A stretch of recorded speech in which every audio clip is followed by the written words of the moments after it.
첫 번째 문제부터 바로 만나보시죠. 안녕하세요. 투자 능력고사의 이예린입니다. 오늘도 첫 번째 문제로 수급의 흐름으로 특징주들 체크해 보도록 할게요. 첫 번째 시험지 함께 만나보시죠. 네, 내일장에서도 주목해야 할 수급 특징주는 각각 5가지씩 나와 있습니다.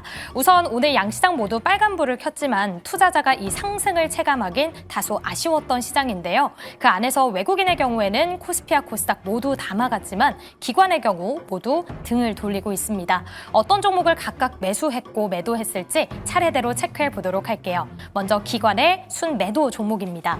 1번 삼성전자, 2번 두산에너빌리티, 3번 D&D파마텍, 신한지주, 5번에는 네이버가 자리하고 있습니다. 먼저 1번 삼성전자부터 체크해 보도록 할게요. 이제 이번 주면 오라클과 브로드컴, TSMC의 11월 매출 등 이 빅테크 기업들의 실적 줄줄이 대기하고 있습니다. 앞으로 하나씩 발표가 될 때마다 이 반도체 관련주들의 변동성 조금은 줄어들지 않을까 현재 시장에서는 주시하고 있는 상황인데요. 지난주 내내 담아갔던 기관이 5거래일 만에 삼성전자를 매도하고 있는 모습입니다. 이어서 다음은 두산에너빌리티가 자리하고 있습니다. 올해만 주가 200% 넘게 올랐다고 하죠. 현재 투자 경고 종목으로 지정이 된 상황입니다. 이 부분도 투심이 약간 악화가 되고 있는데 폴란드 제2 원전 사업자에서 한수원이 배제됐다 이런 악재까지 나타나면서 원전주 전반적으로 좀 조정을 받고 있는데요. 오늘 4% 넘게 급락이 나타났습니다. 이어서 다음은 바이오 안에서 D&D파마텍을 가장 많이 매도하고 있습니다. 알테오젠 급락 이후 오늘까지도 바이오 관련주들 쉽사리 올라오지 못하고 있는 모습인데요. 특별한 악재는 없었지만 기관과 함께 외국인까지 동반 매도세가 쏟아지고 있습니다. 이어서 다음은 신한지주가 자리합니다. 그동안 20거래일 넘게 순매수를 했던 기관인데 오늘의 경우 매도로 손바꿈이 나타났습니다. 하지만 그럼에도 불구하고 증권가에서는 계속 긍정 의견을 내고 있는데요. 배당 매력으로 현재 투자 적기다라는 의견 유지하고 있습니다. 업종 내 탑픽 종목으로까지 신한지주가 꼽히고 있는 상황이고요. 다음은 네이버가 자리합니다. 이제 10월부터 박스권 흐름 답답하게 이어지고 있는데요. 사우디아라비아 국영 AI 기업인 휴메인이 내일부터 한국을 방문합니다. 이제 네이버와도 만남을 가질 예정인데 상승 트리거가 되어줄 수 있을지 주목받고 있습니다. 다음으로는 외국인의 매수로 넘어가 보도록 할게요. 1번 에코프로가 자리합니다. 이제 오늘 드디어 알테오젠이 코스피로의 이전 상장 결정이 났는데 앞으로 코스닥에서 대장주의 역할을 에코프로 형제주들이 차지할 수 있을지 기대되고 있습니다. 신고가와 함께 오늘 2거래 연속 매수세 들어오고 있고요. 다음으로 SK하이닉스 올라와 있습니다. 외국인도 담고 있지만 기관 역시도 순매수가 따라오고 있습니다. 4분기 호실적이 기대되면서 목표가 70만 원까지 제시가 되는데요. 오늘 12거래일 만에 57만 원 선 되찾으며 마무리가 됐습니다. 다음으로 3번 삼성전자가 자리합니다. 앞서 기관은 가장 크게 매도를 하고 있는데 외국인은 계속해서 매집하고 있습니다. SK하이닉스와 함께 삼성전자도 목표가 줄줄이 상향 조정되고 있는 모습이고요. 이어서 에코프로와 함께 에코프로 BM 같이 올라와 있습니다. 역시 쌍끌이 매수세에 들어오고 있고요. 리튬과 코발트 가격의 강세 보이면서 수익성까지 기대되고 있습니다. 마지막은 이수페타시스 자리합니다. 계속해서 구글의 TPU 최대 수혜주로 꼽히고 있는데 내년부터 TPU의 출하량 3년간 5배가 증가할 걸로 기대되고 있습니다. 한 달 새 35% 주가가 상승세를 보이고 있다고 하는데요. 이 안에서 내일장 어떤 종목에 기대를 해보면 좋을까요? 함께 체크해 보도록 할게요. 그럼 첫 번째 주식 남녀의 선택 보드를 들어주시죠. 네, 이렇게 오늘장에서 있었던 외국인의 순매수 그리고 기관의 순매도 탑5 종목들을 각각 알아봤습니다.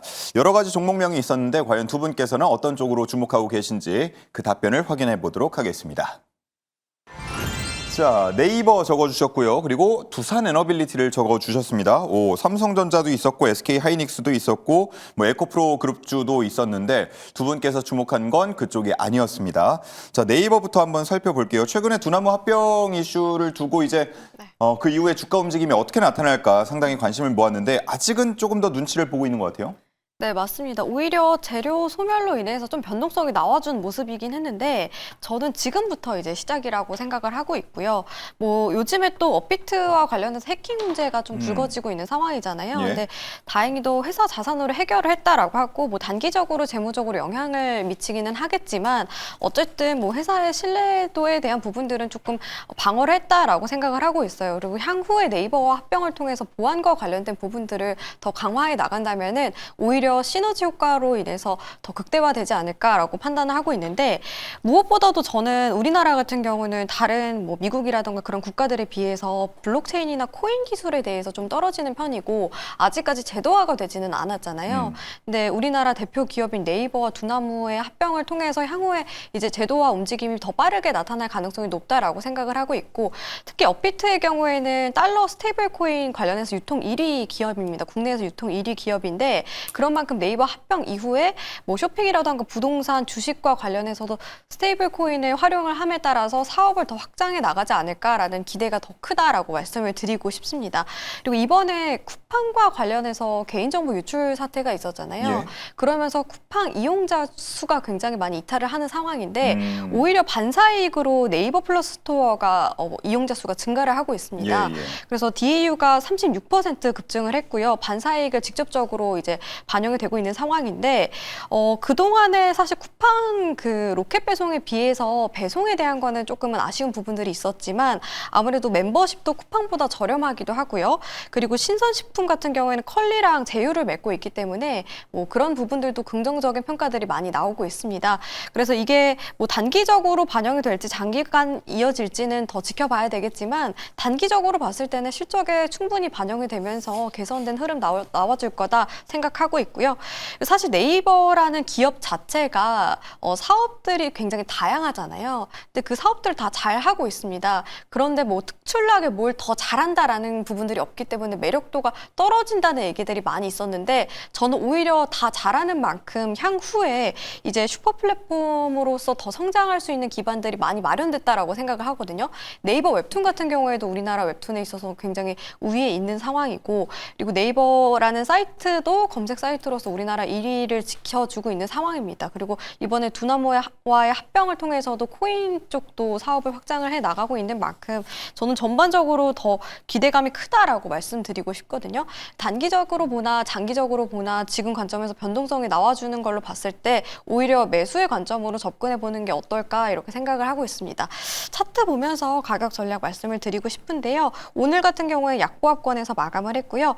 전고점 부근이 목표가는 29만 5천 원 부근까지 일단 1차 목표가로 잡고 보시는 게 좋을 것 같고 그리고 손절가의 경우에는 매물이 좀 길게 쌓여있는 구간대가 20만 8천 원 구간인데 이 구간 이탈을 하게 되면 변동성이 좀 커질 것으로 보여서 손절가로 말씀을 드리도록 하겠습니다. 네, 쿠팡에 대한 반사 이익 부분 귀가 좀 열리는 그런 이야기였던 것 같은데 제가 뭐 잠시 후에 두산 에너빌리티도 마찬가지 질문 똑같이 드리겠지만 어쨌든 두 분께서 골라주신 게 기관 매도 탑 5인데 그러면은 또 외국인 쪽에서는 좀 수급이 잡히느냐 하고 보면 두 종목 다 사실 외국인들한테도 어느 정도 최근 들어서는 외면을 좀 당하는 그런 분위기라 이렇게 외국인과 기관이 함께 빠져나가는 종목 개인이 혼자 이끌고 주가를 끌어올릴 수 있을까 하는 의문은 들거든요. 아, 네.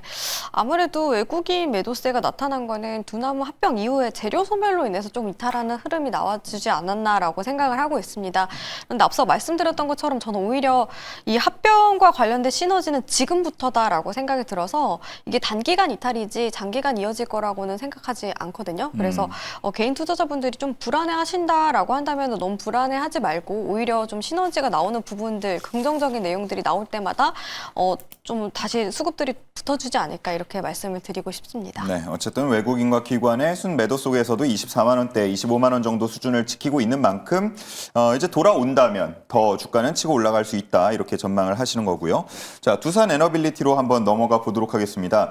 최근 들어서는 사실 주가가 그렇게 썩 재미를 보진 못하고 있는데 올해 들어서 많이 올랐다는 이유로 투경 지정 예고도 됐더라고요. 네, 일단은 두산 에너빌리티가 대장주잖아요. 원전주에서는. 사실 원전주에 대해서 최근에 조금 안 좋은 뉴스들이 뭐냐면 정부의 정책 방향이 지금 신재생 에너지 쪽으로 더 쏠리는 게 아니냐 이런 좀 우려감들도 있는데 원전 섹터로 여러분들이 투자를 하실 때는 기본적으로 글로벌 시장에서의 어떤 수주를 보시면서 여러분들이 투자를 하셔야 됩니다. 일단 한국 시장은 굉장히 작은 시장이고요. 결과적으로는 글로벌 주요국들 쪽에서 수주가 나올 걸로 예상을 하기 때문에 여기에 우리가 베팅을 하는 거다라고 생각하시면 될 것 같은데 일단은 지금 원전 사업은 계속적으로 내년부터가 본격적인 성장이 기대가 됩니다. 지금까지는 어떻게 보면은 프로젝트들에 대한 어떤 기대감이 있었다라고 한다면 내년부터는 본격적으로 원전 프로젝트가 진행이 되면서 실제 수주가 더 쌓일 수 있는 그런 환경들이 만들어질 수가 있거든요. 특히나 이제 두산 에너빌리티 같은 경우는 한국형 원전뿐만 아니라 미국형 원전 쪽도 대응을 할 수 있는 기자재를 모두 다 만들 수 있는 회사다 보니까 기본적으로 팀 코리아가 예를 들어서 중동이라든지 아니면 동남아 시장에서 수주를 딴다라고 해도 주기기라든지 아니면 보조 기자재들을 납품할 수가 있는 상황이고요. 그리고 지금 웨스팅하우스와도 협력 관계에 있기 때문에 웨스팅하우스가 유럽이라든지 미국 시장에서 원전을 수주를 당연히 하게 된다라고 한다면 역시나 여기서도 주기기와 그다음에 기자재들을 납품할 수 있는 게 바로 이 회사입니다. 그래서 계속적으로 이제 미국과 우리나라 모두 다 이제 수주가 많이 진행이 되면 될수록 이 회사는 실적이 늘어날 수 있는 가능성이 굉장히 높아지는 상황이다라고 보시면 될 것 같고요. 실제로 내년과 내후년까지 뭐 불가리아와 폴란드 쪽에서 한 5개 정도 대형 원전 쪽 수주에 대한 내용들이 나올 걸로 예상하고 있어서 이 부분 기대해 보시면 좋을 것 같고 SMR은 사실 좀 기대감이 좀 높잖아요. 예. 근데 사실상 대형 원전이 먼저 단기적인 어떤 상승 포인트가 될 수 있을 것 같고요.